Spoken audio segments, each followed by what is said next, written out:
Alright, so this is my diagnosis and the problem I was having with this Magnetek 6345 RV converter circa 1994 vintage.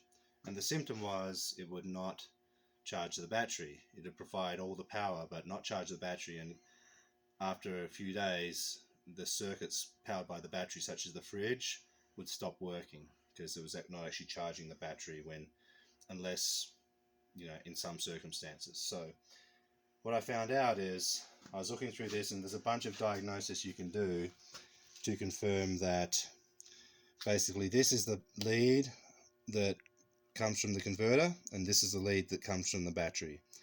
And if you test the voltage on this and it's battery voltage, and you test the voltage on this and it's a higher voltage, basically you have a problem somewhere in here where this system is not charging the battery, because when it's charging, the voltage on this blue lead and the voltage on the red lead should be the same.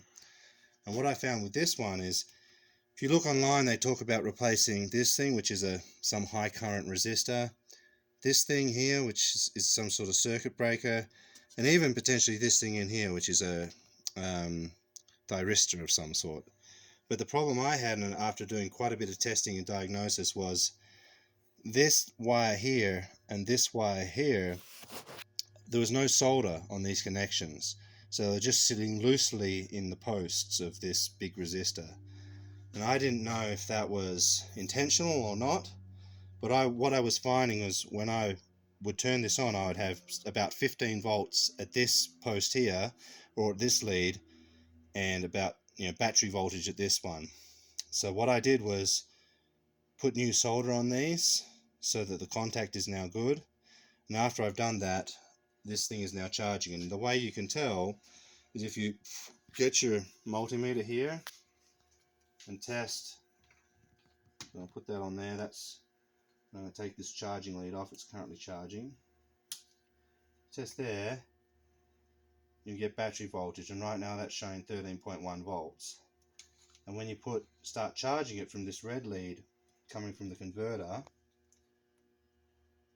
that's charging at 13.6 volts, which shows you that you're actually getting a charge from the converter on this. So that's how you can tell that this thing is actually working. And what you're supposed to do per manual is, this potentiometer here, you're supposed to adjust until that's showing about 13.8 volts on a fully charged battery. It's a little bit finicky, so I've got 13.6, so I think that's pretty good. But anyway, that was my fix for this old Magnetek converter. For anybody who's looking at it and notices that there are these two connections here, probably because this got really hot once upon a time and that solder melted off. If those two connections there don't have any solder on them, solder them up and that might be your fix.